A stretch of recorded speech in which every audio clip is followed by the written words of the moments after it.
Un an après la décision de se séparer d'Otmar Szafnauer, Alpine et Renault décident de se séparer de Bruno Famin à la tête de l'équipe F1 sans annonce de remplacement, même si on soupçonne Oliver Hawks, directeur de high-tech en Formule 2, même s'il cumulait les deux postes, et avec l'arrivée de Flavio Briatore, on attendait une certaine stabilité chez Alpine avec Bruno Famin. 4 teams principaux en 4 ans, plus de moteur Renault en F1, bref, il n'y aura plus rien de très français à part un pilote, quelques membres d'équipe et un sticker sur une voiture.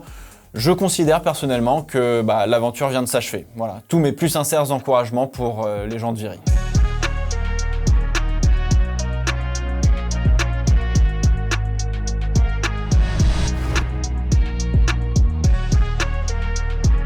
Salut tout le monde, bienvenue dans le Fast 5 réactions sur le Grand Prix de Belgique 2024 de Formule 1 où il fallait être bon sur la strat, mais bon sur le poids aussi. Eh oui.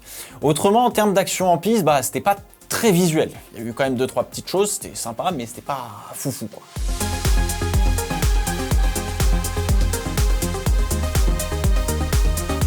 Bon alors je commence avec les dépassements en piste, ils n'ont pas été non plus méga nombreux, du moins en fait pas aussi impressionnants que ceux que laisserait penser, si tu préfères, la piste de Spa-Francorchamps en elle-même, qui est une très très belle piste, où généralement on se dit qu'il va y avoir plein d'actions, et bon là j'ai été un peu déçu, mais bon voilà.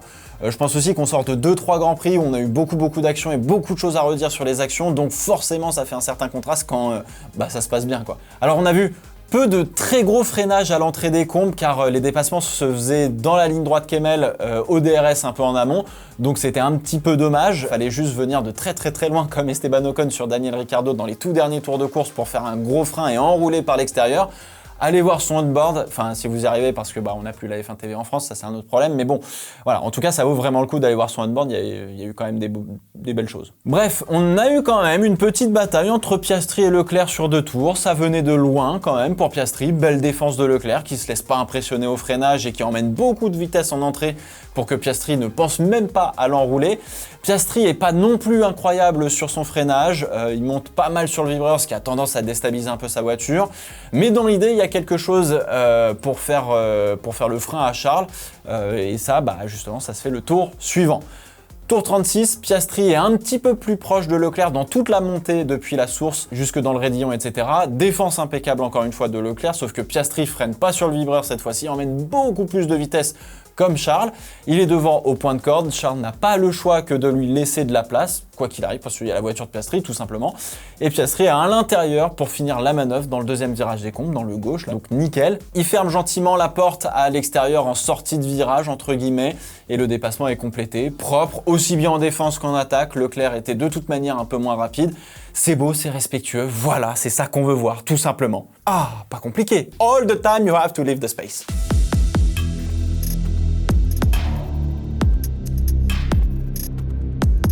Bon, on va parler un peu d'Alpine, surtout en course. Ce qui se passe hors piste, c'est un autre sujet. Il faudra encore une fois prendre le temps d'expliquer dans une autre vidéo. J'ai l'impression de faire des vidéos sur Alpine tout le temps. Bon, alors, le rythme d'Ocon était absolument incroyable. La vitesse qu'il avait, mais elle était indécente.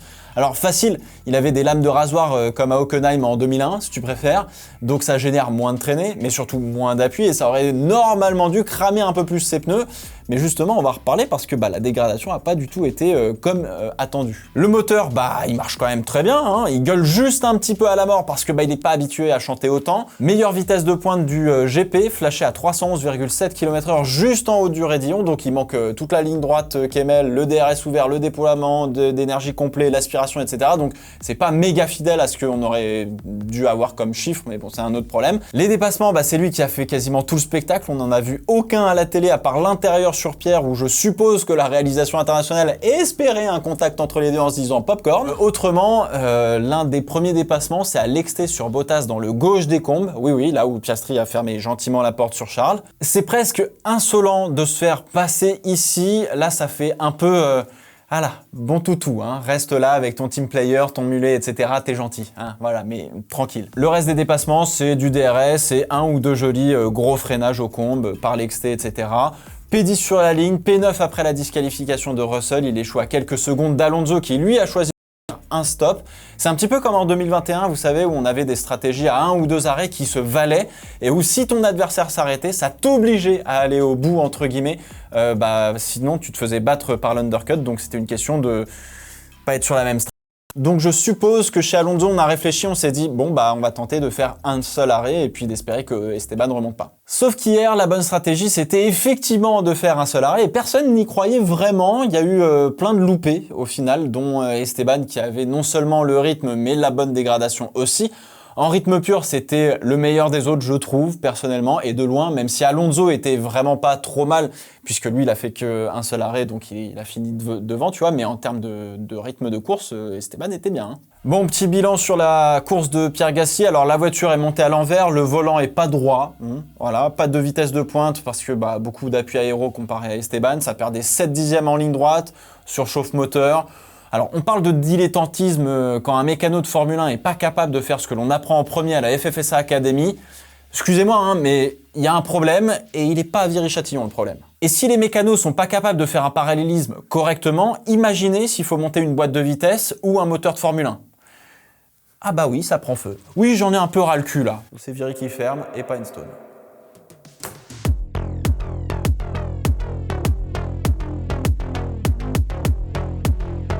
La vraie question qu'on se pose tous depuis Monaco, c'est où est passé Ferrari? Parce que ça l'est positionné en adversaire direct de Red Bull et depuis McLaren est passé devant et Mercedes, ce sont les outsiders. Bon alors déjà, bonne qualif de Charles Leclerc quand même, plutôt spécialiste en la matière. On va faire comme si on n'avait pas vu les 6 dixièmes que Verstappen met absolument à tout le monde.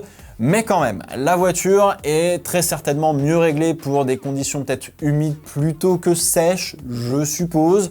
La qualif, ça a été mieux pour Leclerc, mais c'est pas encore ça pour Carlos Sainz, c'est un peu plus de mal, mais encore une fois, les écarts sont vraiment pas gros, hein, donc une petite erreur, des pneus pas bien mis en route, pas là forcément la bonne exécution de la part de l'équipe, etc. Bref, en fait, ça va très très vite parce que les écarts sont très serrés. En course, eh bien, la stratégie de Sainz, c'était la bonne idée, ouais, partir sur les hards en espérant rester accroché au peloton de tête, c'était tout gagné, c'était exactement ce qu'il fallait faire.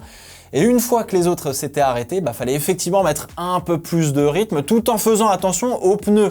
Et surtout de dévoiler le plus tardivement le fait de vouloir faire un seul arrêt au stand, alors qu'il y avait potentiellement la chose à faire, quoi. Sauf que le problème, c'est que tout le monde aurait vite vu que Sainz allait pouvoir faire un one-stop et ça donnait l'info un petit peu à tout le monde de ne pas repasser par la voie des stands pour un autre arrêt si on était en hard.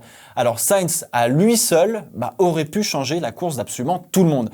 Et c'est un peu dommage d'avoir eu ça sous le pied et de ne pas s'en être servi justement au bénéfice de Charles Leclerc. Là, il y a peut-être un manque de coordination entre les deux stratèges et les deux ingés de course de chez Ferrari. Mais la masterclass que ça aurait été absolument improbable. Alors on a peut-être manqué d'agressivité ou d'audace chez Carlos Sainz et dans son entourage évidemment, mais on s'est calqué sur la stratégie des concurrents directement plutôt que de penser à soi et d'écouter les pneus, mais ça évidemment c'est extrêmement facile à dire après. Quand on est dedans, c'est quand même une autre histoire. Alors ça a manqué quand même de rythme en général pour Ferrari, mais dire ça c'est un peu horrible d'une certaine manière parce que les écarts en performance pure sont plus serrés, mais l'impact sur le classement est beaucoup plus violent qu'avant. Avant, tu vois, s'il te manquait genre 2-3 dixièmes, tu changeais pas spécialement de position d'un GP à l'autre, ça allait, t'arrivais à te maintenir. Là, tu perds 2-3 dixièmes de perfo pur, mais tu passes de P1, P2 à P8 et t'es complètement hors du coup. Donc, c'est encore plus dur et c'est encore plus frustrant quand ça marche pas. Alors du coup, c'est quoi la suite, vous allez me demander? Est-ce qu'ils vont remonter sur la deuxième partie de saison? On verra, je pense que ça va continuer de faire un petit peu le yo-yo sur qui est plus performant que l'autre en fonction des circuits dans le Big Four, mais ce sera très certainement moins prononcé que sur les 14 premiers Grands Prix qu'on a vécu parce que faut commencer à se pencher pleinement sur 2025 qui est la dernière année de cette réglementation, donc il y a un dernier gros push à faire en termes de développement et la deuxième partie de saison 2024 va peut-être en prendre un petit coup dans la tronche.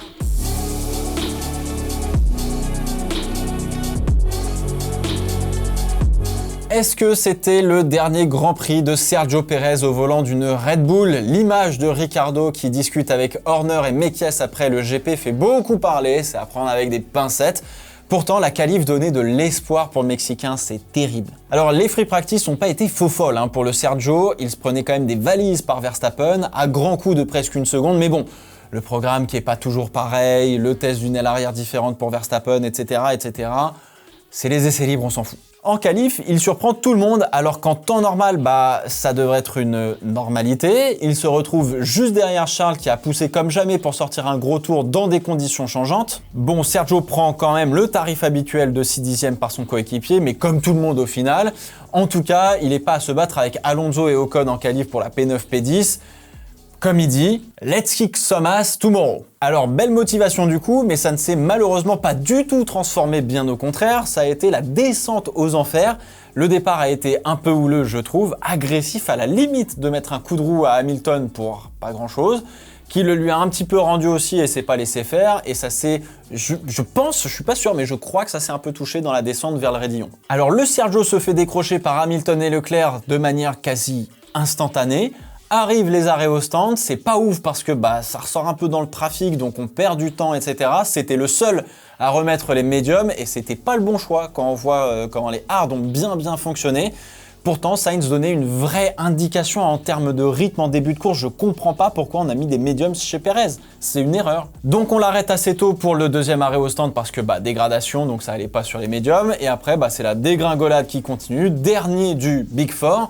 Loin devant Alonso, et il s'arrête pour mettre les softs pour prendre le point du meilleur tour en course quand même. Stratégiquement parlant, il n'a pas vraiment servi ou aidé Verstappen puisqu'il l'a peut-être plus bloqué qu'autre chose, je trouve. Mais en même temps, c'était vraiment pas simple d'y voir clair pour une fois en termes stratégiques, donc bon. Alors en vrai, c'est terrible parce qu'on aurait pu trouver une impression de mieux, notamment grâce à la qualif. Mais en course, c'est terrifiant la dégringolade, même si il n'a pas eu la bonne stratégie. Verstappen n'a pas été incroyable non plus, loin de là d'ailleurs. Surprenamment calme d'ailleurs, le pilote néerlandais. Mais chez Perez, il y a quand même cette espèce d'incapacité à se battre devant. Et c'était peut-être la fois de trop.